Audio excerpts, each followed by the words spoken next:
Not only was he the most infamous president of the Outlaws, he made it to the FBI's most wanted list too. Harry Joseph Bowman, also known as Taco, was an American outlaw biker and gangster who served as the international president of the Outlaws Motorcycle Club, 1984-1999. During his tenure as president, the club had chapters in more than 30 cities in the United States and some 20 chapters in at least 4 other countries. Considered one of the most notorious motorcycle gang leaders in U.S. history, Bowman escalated a biker war between the Outlaws and the Hells Angels. 1990, he became the 453 RD fugitive, listed on the FBI 10 Most Wanted Fugitives list after he was indicted on federal racketeering and murder charges in August 1997. After 18 months as a fugitive, Bowman was apprehended by the Federal Bureau of Investigation near Detroit in June 1999. He was convicted in Tampa, Florida, in April 2001 of the murders of gang members, firebombings, racketeering, conspiracy, and various drug and firearm offenses. Bowman was sentenced to serve 2 life prison sentences plus 83 years. One of 5 children of Geraldine and Hiram Joseph Bowman, he was born in Marysville, Michigan, on July 17, 1949. His mother worked as an accountant for the United States government. Bowman was raised on a farm on Range Road in Sinclair Township and graduated from Port Huron Catholic High School. Captain James Carmody of the Port Huron Police, who also attended Port Huron Catholic High, said of Bowman and his brothers, "They had a tough upbringing and they had a reputation as being tough guys." Another former schoolmate remembered Bowman as being quite friendly. Bowman was arrested twice by Port Huron Police for disorderly conduct. 1916. He received the nickname Taco because of his dark complexion and resemblance to a person of Hispanic descent.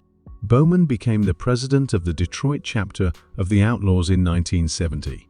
Approach G of the Outlaws Dayton, Ohio-based national president Harold Stairway, Harry Henderson.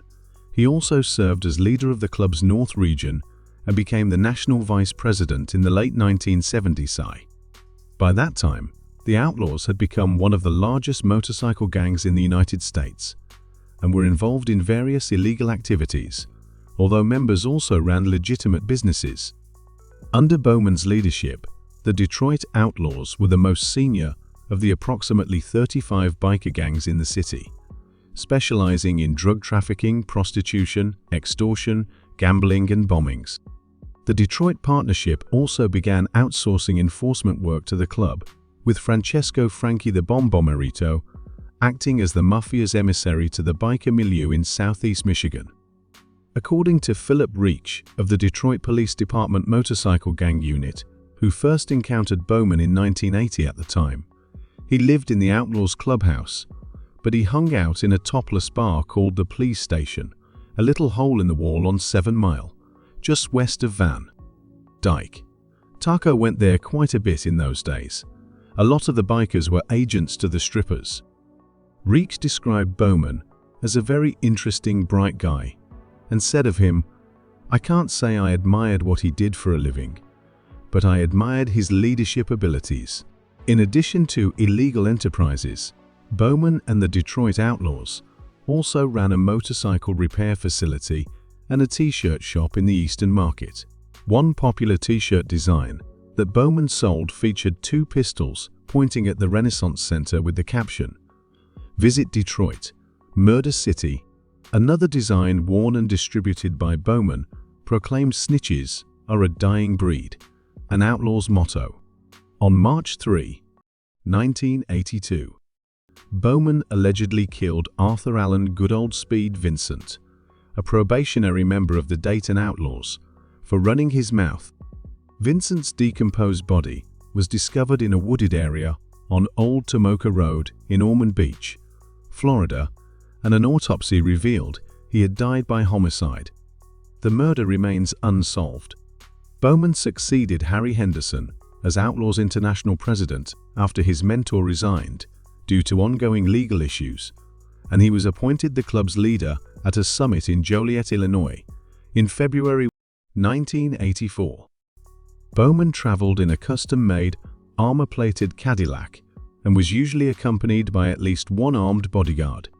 FBI agent Bill Randall said that Bowman went against the grain and kept one foot in the straight world and the other in the biker world, while most of those guys want to stay as far away from the two-car garage and picket fence thing as possible. By the early 1984, Bowman maintained dual residency in Michigan and Florida. In addition to his wife and a mistress in Detroit, he also had numerous girlfriends across the country. Early in his presidency in 1984, Bowman ordered the murder of a former member of the Chicago Outlaws after becoming concerned that the ex-biker would reveal the whereabouts of a fugitive club member, and he assigned Toledo, Ohio chapter vice president Wayne Joe Black Hicks to carry out the execution. Although Hicks failed to complete the assignment because he was unable to locate the former outlaw, his dedication impressed Bowman, who subsequently transferred Hicks to the Fort Lauderdale chapter in order to revive the club's faltering South Florida faction. The Fort Lauderdale Outlaws had gone rogue, refusing to follow orders from Detroit, skimming profits, and partaking in ever-increasing drug use. Under Hicks' management, Fort Lauderdale was revived and reclaimed its status as the Outlaws' strongest chapter after Detroit and Chicago. At a meeting at Bowman's residence in Detroit in September 1994, Bowman gave permission to Randy Yeager and Chicago outlaw Carl J. Warneke to bomb the Hell's Henchmen clubhouse. At 6 p.m. on November 7, 1994, Wisconsin State Line Chapter President Kevin O'Neill and Gary Chapter President Raymond Shemp Morgan Jr. detonated a car bomb in a 1989 Ford Taurus outside the building, which was located at 17034 West Grand Avenue. No casualties were reported, although a steel door to the clubhouse was damaged and windows on a number of buildings and parked cars in the area were shattered. The attack was the third largest car bombing in United States. On November 14, 1996, Wayne Hicks and Houston Murphy were among 10 Outlaws members arrested after being indicted on federal racketeering charges. The indictments were the culmination of Operation Silver Spoke, a 6-year Drug Enforcement Administration DEA investigation into murders, robberies, bombings, drug trafficking, extortion, and witness intimidation carried out by the Outlaws in Florida. According to Maryland State Police biker gang expert Lieutenant Terry Katz, Hicks became the highest-ranking outlaw in its national organization to cooperate with federal prosecutors. Katz described the significance of Hicks' cooperation as, in the world of motorcycle gangs, this is like Sammy the Bull Gravano telling all he knows about John Gotti. Bowman was indicted on 10 counts 4 of Racketeer-Influenced and Corrupt Organizations Act, RICO violations, 4 of drug trafficking, 1 of explosives violations, and another of illegal firearm possession by the U.S. Attorney's Office. November 28th of 94, members went up to Chicago and blew up the Hell's Henchmen clubhouse. In August 1997, FBI agents raided Bowman's residence in Grosse Pointe Farms, but were unable to serve the indictment against him. Bowman became a fugitive from justice over the next 18 months, moving between a series of safe houses across the country with the aid of various Outlaws chapters, as well as his contacts in the Detroit Mafia, Big Frank Wheeler of the club's Indianapolis chapter. On March 14, 1998, Bowman was added to the FBI 10 Most Wanted Fugitives list, with federal authorities offering a $50,000 reward for information leading to his arrest. He was profiled on America's Most Wanted. Although his notoriety in biker circles rivaled that of Sonny Barger, Bowman had kept a low profile among the general public during his criminal career prior to his listing on the Most Wanted list. The FBI reported Bowman's aliases as Harry Bowman, David Bowman, Harry J. Bowman, Harry Joe Bowman, David Charles Dowman, Harry Dooman, Harry Tyree, Taco, and T. He was described as 5'10" and 190 pounds, with multiple tattoos reflecting his association with the Outlaws motorcycle club, such as one on his back and upper right arm of a skull, and crossed pistons with the word Outlaws in black above and the word Detroit in black below. He also had a swastika tattoo on his right forearm and a Merlin the Magician figure on his left forearm. The FBI suspected that Bowman may have crossed the border into Canada and fled overseas, and alerted local police agencies that he could be harbored by any of the 50 Outlaws chapters in 5 countries. In their search for Bowman, the federal agents unsuccessfully raided Outlaws clubhouses in St. Petersburg, Tampa, and other locations in Florida. It's an organization that has hundreds of members that are, on his say-so, will go out and do violent things. 1999.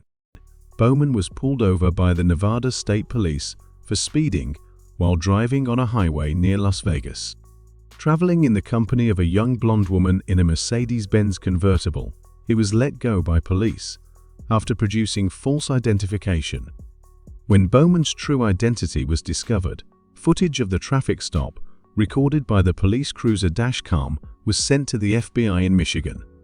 Federal agents then showed a still frame of Bowman and his female companion from the footage to Bowman's mistress in Detroit.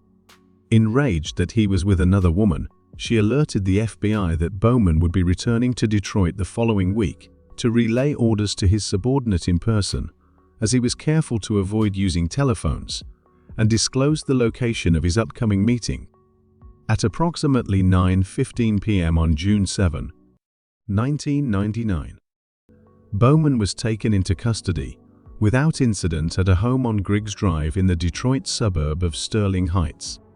He was socializing with senior Outlaws members in the backyard of the house when around 40 FBI agents, SWAT team members, and Sterling Heights police officers surrounded the residence. An FBI crisis negotiator made a phone call to the home where they had learned Bowman was residing and persuaded him to surrender peacefully. FBI Director Louis Free acknowledged in a statement that Bowman was apprehended after a tip from a member of the public. The following day, Bowman appeared in federal court in Detroit and waived his right to a hearing in Michigan, telling U.S. Magistrate Mark Goldman, "This indictment is like trash." He was ordered extradited to Florida to stand trial. James Wheeler formally succeeded Bowman as leader of the Outlaws in the weeks following his capture, when he was voted in as the club's international president during a meeting of Outlaw administrators in Florida. Wheeler subsequently relocated the club's international headquarters from Detroit to Tampa. Bowman went on trial in Tampa, beginning on March 19, 2001, on 10 counts involving crimes committed between 1980 and 1997.